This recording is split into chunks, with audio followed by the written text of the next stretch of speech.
La structure en bois a en même temps apporté certaines particularités à l'architecture chinoise. La première est la grandeur de l'espace intérieur, qui est déterminée par le cadre structural en bois. La colonne mesure la largeur et la poutre la profondeur. La deuxième est la technique d'application de lacs de couleur, dans le but de protéger le bois. Ces lacs de couleur vive sont devenus une des caractéristiques de l'architecture traditionnelle. Et la troisième est la technique qui permet de construire sur une terrasse, afin de préserver le bois de l'humidité. La hauteur de la terrasse est proportionnelle à l'importance du bâtiment. Ainsi, les édifices qui ont une haute terrasse apparaissent plus imposants. Donc, l'espace intérieur qui est déterminé par le cadre structural en bois, vous voyez bien ici. Alors, vous avez cet élément structurel-là qui détermine la largeur de la pièce. D'accord?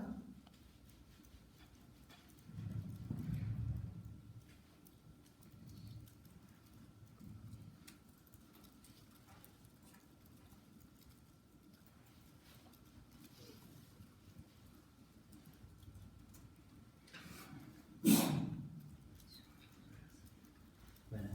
Alors, vous allez avoir ici des pagodes. Vous voyez à l'intérieur, c'est plein. Hein? Vous vous rappelez les stupas en Inde? Ici, c'est un peu la même chose, mais... Hein. Enfin, les villes, grandes enceintes, étaient tracées à angle droit, les voies étant orientées nord-sud et est-ouest, avec une porte principale perçant le mur sud dans son centre. Voilà la ville ancienne de Pingyao.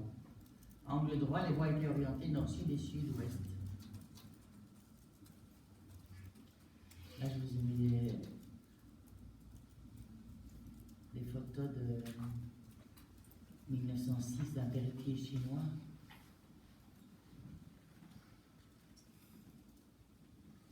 Donc ça, c'est le texte que vous avez reçu. Alors, architecture religieuse. C'est le texte qu'on vient d'illustrer, entre autres. Hein. Alors, l'architecture religieuse. En 65 après Jésus-Christ, le bouddhisme venu de l'Inde pénétra en Chine, apportant à la tradition chinoise une innovation, la pagode.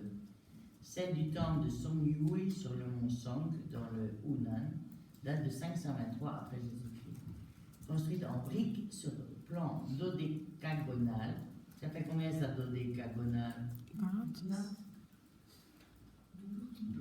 12. Elle est le monument le plus ancien actuellement subsistant. À la tradition indienne se rattachent aussi les temples bouddhiques et les sanctuaires troglodytes. Vous vous rappelez qu'on avait aussi en Inde des petits temples et des sanctuaires qui étaient une seule petite pièce comme ça. Donc des grottes des mille Bouddhas de Tuengwang, les grottes de Yunkang près de Tongxanxi, les grottes de Mai Chi Chan près de Tianzhuai, dans les monts Corniques, 6e, 11e siècle. Parmi les plus anciennes constructions encore existantes, citons le monastère Chehen avec la pagode de bois sauvage, 652, le pavillon principal du temple de Foquang près du mont Wu, Tai dans le Shanxi, construit en bois, le pavillon de Guanyin du temple de Toulou à Tilien dans le Hopei, ces deux derniers pavillons étant considérés comme les plus beaux exemples. Voilà. On reviendra voir l'architecture, je vous ai inclus la Chine aussi, la peinture aussi, je vois.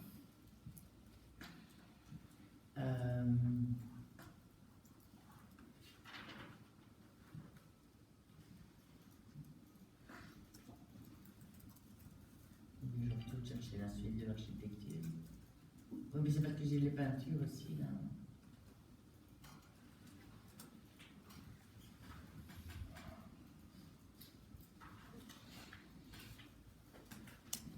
Bon, la peinture, on va quand même...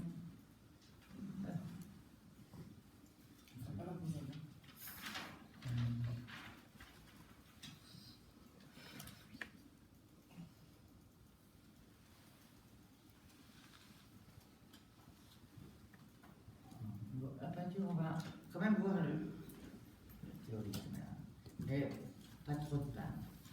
La technique,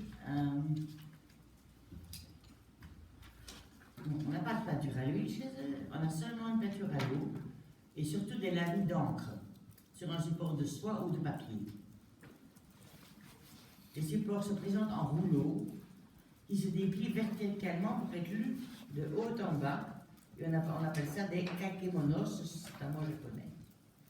Et ceux qui se déplient horizontalement, de droite à gauche, ce sont des makamonos. Donc vous avez des rouleaux qui s'ouvrent comme ça, ou bien qui s'ouvrent comme ça, d'accord? Ils sont en quoi? En soie ou en papier. Ils sont en quoi? À l'encre de Chine. Les couleurs employées avec parcimonie pour souligner de quelques accents les détails des rouleaux enluminés sont donnés par l'aquarelle et la gouache. En fait, les plus grands chefs-d'œuvre sont presque toujours monochromes, comme ceux de Wang Wei. Voilà. Donc, on a une peinture qui est presque toujours avec presque pas de couleur, quoi. Monochrome à peu près. Il y a quelques petits accents qu'on va mettre à gauche, à droite, mais c'est voilà comme ça. Alors, c'est apparenté à l'art de la calligraphie. Celui du lavis d'encre de Chine posé au pinceau suppose une grande habileté technique pour la sûreté du tracé, car ni les reprises ni les repentirs ne sont possibles. Hein, si vous travaillez à l'encre de Chine sur du papier, vous dites ah merde, j'ai pas bien fait, elle est passée. Non, ça ne va pas. Vous faites un trait, il y est, c'est fini. Donc, on a une sobriété du trait, on a une maîtrise et une audace du coup de pinceau, perfection en général de la réalisation technique.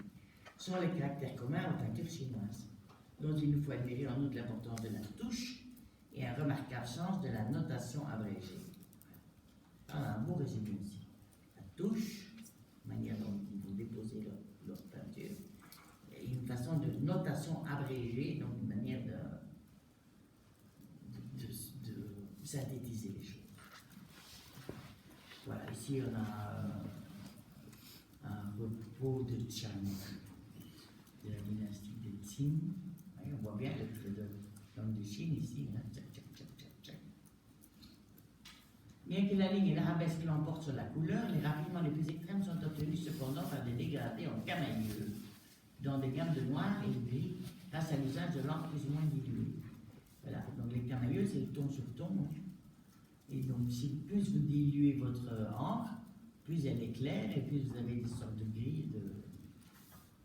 Voilà, ici, voilà un gros bonhomme. Et là, c'est un jeu de dégradé du plus clair au plus foncé qui fait les couleurs. Hein. Parmi tous les thèmes traités par les peintres chinois, l'un des plus courants, c'est le paysage. Apparu d'abord comme un décor destiné à situer l'action des hommes, il devient à l'époque des Tang, Chang, Suki, Han, Tang. Donc c'est 618-901, on est sous Charlemagne. Un thème indépendant qui domine celui de la figure humaine. L'homme est toujours présent dans le cadre du paysage, mais il est replacé à son échelle au milieu de l'immensité de la nature, s'opposant à l'écoulement de la vie humaine et du temps. Voilà. Donc le sujet c'est quoi? Des paysages dans lesquels on met un homme, mais l'homme il est remis à sa place par rapport à la grandeur de la nature. Ça va? On peut être un pêcheur ou un sage qui est en méditation, une silhouette, parfois simplement, qui est isolée.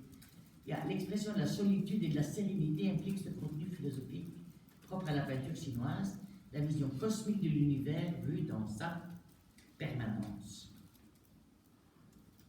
Voilà un exemple, voilà ici un paysage avec la neige, un rocher, un peu de lac. Et voilà un monsieur qui ramasse du bois, on dirait non.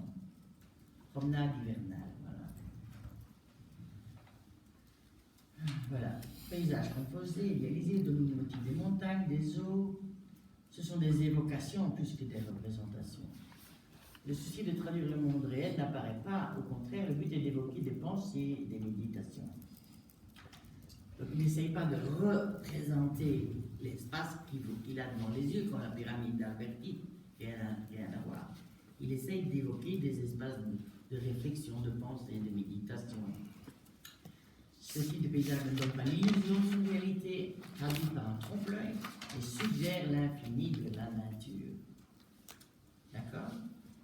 Aucun système de perspective n'est tenté, mais l'espace aérien est traduit d'une façon plus subjective par l'étagement des plans et sa gradation subtile des valeurs. Donc, pas de système de perspective. On a un espace aérien qui est traduit de manière un peu comme il le sent le peintre, en étageant les plans, en dégradant les couleurs. La nature est étudiée de très près, mais elle n'est cependant jamais retranscrite directement par l'artiste. Celui-ci qui ne peint jamais sur le motif en plein air, comme Monet, Manet, ces peintres-là, l'élabore à l'atelier.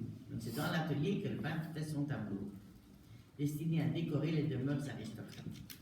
Les plus anciens paysages chinois s'éloignaient rapidement de ce but décoratif pour devenir de plus en plus la confidence d'un état d'âme. Peu d'œuvres subsistent des origines de la peinture chinoise avant le Xe siècle. Ce sont essentiellement des fresques ornant les tombes et les palais. Les peintures murales qui témoignent de l'habileté des peintres de cette époque sont inspirées par des thèmes religieux tirés du bouddhisme ou du confucianisme ou par des thèmes anecdotiques. Quelques vestiges du site bouddhique de Tuen Wang sont conservés au British Museum et, devinez où? Au musée Guimet. Voilà. Là, on connaît notre Bouddha, hein? Influence en Chine, fresque d'Ajanta servir de modèle à de nombreux ensembles contemporains. Non seulement en Inde, à Ellora, ou à Sigiriya, en Ceylan, mais aussi en Chine et surtout au Japon qui saura développer cette inspiration. Ça, c'est dans les grottes de Kizil en Chine. Voilà, donc une civilisation de langue indo-européenne, bouddhiste, profondément influencée par les civilisations du Gandhara. Vous vous rappelez, on était allé voir là au Gandhara la semaine dernière en Afghanistan. Les fresques les plus anciennes témoignent de cette influence les plus récentes sur les styles chinois. Voilà. Chine, grotte de Kizil en Chine. Donc ils illustrent des contes populaires sur la vie de Bouddha, toujours la même chose. Hein. Vie quotidienne. À partir des invasions islamiques, donc au Xe siècle, les grottes seront peu à peu abandonnées et l'ensemble de la statuaire détruite. Au début du XXe siècle, les grottes furent fouillées par les archéologues occidentaux, et notamment allemands, ceux-ci prélevant 470 mètres de fresques exposées aujourd'hui au musée des arts asiatiques à Berlin. Alors, du 8 au Xe siècle, on a un des premiers peintres chinois que l'on connaisse, qui est Fu Kaichi. Et lui, il est l'auteur d'un célèbre rouleau dont une copie exécutée sur soie à l'époque des Tang est conservée au British Museum. Apparemment, elle est partie. Ah, la voilà. Conseil de la monitrice aux dames de la cour. C'est un peu difficile de voir ce qui se passe. On voit les dames assises là. Créé par la brusque intervention d'une bête sauvage qui apprête à la tuer de leur lance. Les personnages féminins vêtus de longues robes de Saint-Fruit. Ici, on voit bien les robes, vous voyez. Semble ne pas prendre part à la panique générale. Le conseil suggéré par la peinture est donc de savoir maîtriser ses émotions et sa peur. Voilà, de nouveau, presque monochrome ici, un paysage un peu ferré. Non, monochrome, c'est ce que je vous disais tout à l'heure. Deux types de paysages, donc des compositions en hauteur dérivées des manières bouddhiques, ou alors en profondeur avec des dégradés. Les nuages, l'atmosphère, toujours un peu comme ça. Bon, il y a l'école du Sud, il y a l'école du Nord, je vous la passe. Voilà, un paysage, ça quand même, c'est amusant de voir ces motifs-là, parce qu'on va les retrouver jusque dans les enluminures perses.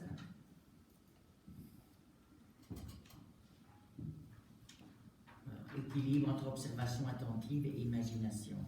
Voilà un bel exemple encore de peinture chinoise. Vous voyez ici, on est déjà au XIIe et XIIIe siècle, il n'y a pas bougé beaucoup. Hein. Ou alors c'est bouddhiste, ou alors c'est nature. Voilà. Ascète méditant.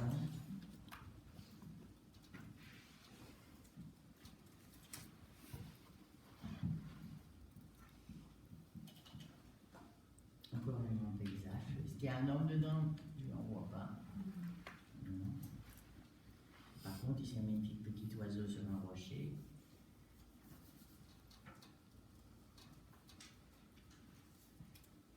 XIXe siècle, dynastie Qing, Badan, Shan.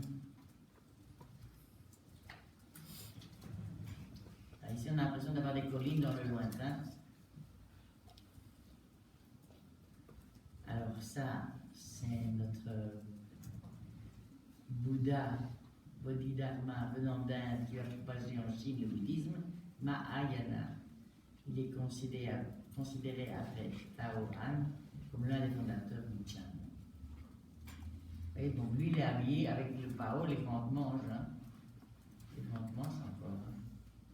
Regardez comme elle est bien, celle-là, non? Elle n'est pas géniale? La petite madame?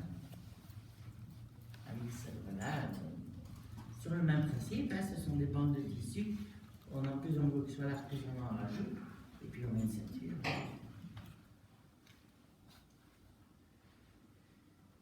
Donc c'est pendant cette période que je vous disais que donc sous les Tang que le christianisme nestorien va pénétrer en Chine. Donc on est sous les Tang maintenant. Hein. Donc le bouddhisme, le taoïsme va connaître un grand essor. Donc vous vous rappelez les Han, les Tang, les Song, les Mongols, les Ming, les Manchus. Donc on revient au Tang, les Han. Et on revient à ce que je vous expliquais pour la pagode.